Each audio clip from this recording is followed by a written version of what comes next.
Hello ನಮಸ್ಕಾರ, welcome to my. ಬೆಳಗ್ಗೆ ನಮ್ಮ ನೂತು ಬಂದಿದ್ನಾ. ಇಲ್ಲಿ ನೋಡ್ರಿ, ದೊಡ್ಡಪ್ಪ ಮತ್ತು ಮಗಂದು ಬಾಂಡಿಂಗು. ನಮ್ಮ ಅಪ್ಪಂಗೆ ನಾವು ಅಪ್ಪ ಅನ್ನಂಗಿಲ್ಲ, ಗಲಾಟೆ ಮಾಡ್ತಾನೆ. ಇಲ್ಲಿ ನಮ್ಮ ಅಕ್ಕನ ಬಿಟ್ಟು ಬರೋಕೆ ಬರ್ತಿದ್ನಲ್ಲ, ಅದಕ್ಕೆ ಇವತ್ತು ಕರ್ಕೊಂಡು ಹೋಗಕ್ಕೆ ಬಂದವನೆ. ಇಲ್ಲಿ ನೋಡ್ರಿ ಹೆಂಗೆ ಹೇಳ್ತಾನೆ. ಬೀಳ್ತೀಯಾ, ಡ್ಯೂಟಿ ರಜೆ ಇಲ್ಲ ಹೊರಡು ಅಂತ ನಮ್ಮ ಅಕ್ಕಗೆ ಹೇಳಕ್ ಬಂದವನೆ. ಯಪ್ಪ ನೋಡ್ರಿ, ದೇವ್ರಿಗೆ ಹೆಂಗೆ ಕೈ ಮುಗಿದು ಅಂತ ತೋರಿಸ್ತಾನೆ.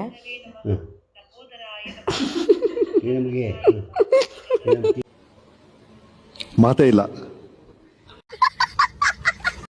ಕಲಿಬೇಕು ಕೈ ಮುಗಿದನ್ನ. ವಿಡಿಯೋ ನೋಡ್ಕೊಂಡು ಅವರೆಕಾಳು ಪಲ್ಯ ರೊಟ್ಟಿ ತಿನ್ಕೊಂಡು ಇವನಿಗಂತೂ ಮೊಬೈಲ್ ಹುಚ್ಚಿಡ್ದತ್ತೆ. ಅವ್ರ ಅಮ್ಮಂಗೆ ಒಂಚೂರು ಫೋನ್ ಮಾಡಿ ಹೇಳಕ್ಕು. ಜಾಸ್ತಿ ಮಾತಾಡಬೇಡ, ಅನ್ನೆಸೆಸರಿಯಾಗಿ ನನ್ನ ಎದುರಿಗೆ ನನಗಿಂತ ಹೈ ಎಮೋಷನಲ್ ಡೈಲಾಗ್ ಹೊಡೆದ್ರೆ ಚಿಂತಿ ಮಾಡ್ಬಿಡ್ತೀನಿ. ನನ್ನ ಸೊಸೆ ಮುದ್ದು ಬಂದ್ಲಾ, ಅವಳ ಜೊತೆನೂ ಸ್ವಲ್ಪ ಹೊತ್ತು ಆಟ ಆಡಿ ಹೆಸರು ಬಿಟ್ಟಿರೋದು.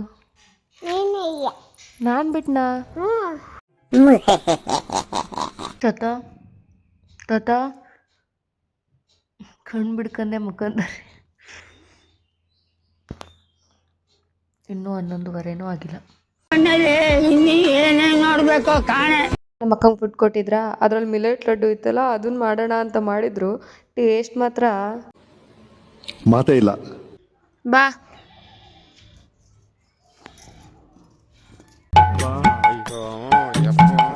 ಅರ್ಧಿದ್ದೇ ತಪ್ಪಾಗೋತು. ಮೈ ಮೇಲೇನೆ ಫುಲ್ಲು ತುಳ್ಕಂತ ಹೋಗ್ತಾವನೆ. ಫುಲ್ಲು ಪೇರೆಂಟ್ಸ್ಗಳಿಗೆ ಅನುಭವ ಆಗಿರುತ್ತೆ. ಫುಲ್ಲು ನಮ್ಮ ಕೂದಲಿಗಿಂತ ಪೆಟ್ ಕೂದಲುಗಳೇ ಜಾಸ್ತಿ ಇರ್ತವೆ ಮೈ ಮೇಲೆಲ್ಲ. ಇಲ್ಲ ನೋಡಪ್ಪ, ಇಲ್ಲಿ ನಾನು ಯಾವಾಗಲೂ ಹಂಗೆ ಕ್ಯಾಮ್ರಾ ಓಪನ್ ಮಾಡಿದ್ರೆ ಕ್ಯಾಮ್ರಾನೇ ನೋಡಲ್ಲ. ಏನೊಬ್ಬನೇ ಸುಂದರ ಅನ್ನಂಗೆ ನಾಚಿಕೆ ಥರ ಮಾಡ್ತಾನೆ. ಇಲ್ಲಿ ನೋಡ್ರಿ, ಇವನಿಂದ ನಾನು ಏನೇನೆಲ್ಲ ಮಾಡ್ಕೊಬೇಕು ಅಂತ. ನಿಂಗೆ ಕ್ಯಾಮ್ರಾ ನೋಡೋದು ಏನಾದ್ರು ನನ್ನ ಕೈಯಲ್ಲಿ ತಿನ್ನಕ್ಕಿದ್ರೆ ಮಾತ್ರ, ಅದಕ್ಕೋಸ್ಕರನೇ ಜಂಪು ಮಾಡ್ತಾ ಇರೋದು. ಅವನಿಗೆ ಬೇಕಾಗಿರೋ ಸ್ಟಿಕ್ ಆಯ್ತು ನನ್ನ ಹತ್ರ, ಅದಕ್ಕೆ ಹಂಗೆ ಮಾಡ್ತಿದ್ದಾನೆ. ಆಮೇಲೆ 2026 ವಿಷನ್ ಬೋರ್ಡ್ ರೆಡಿ ಮಾಡಬೇಕು ಅಂತ ತುಂಬ ದಿನದಿಂದ ಅಂದ್ಕೊಂಡಿದ್ದೆ.